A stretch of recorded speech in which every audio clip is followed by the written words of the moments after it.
Hey y'all, welcome to Unboxing Discovery by G. My name is Gina and this is my cutie pie niece. Yes, we're not showing the cute little face, but let me tell you, it's gorgeous.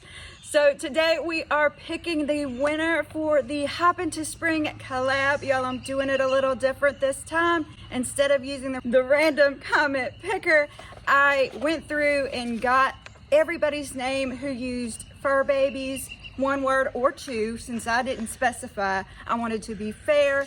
So here are all the names. It was 54 names.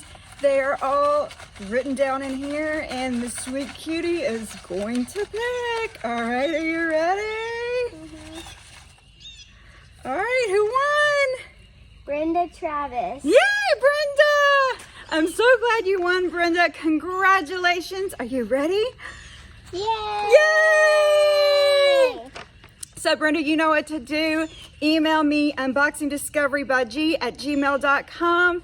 I think I may have your address. If I don't, just go ahead and send it to me again, you know, just to be safe. But congratulations, you'll get the box of goodies.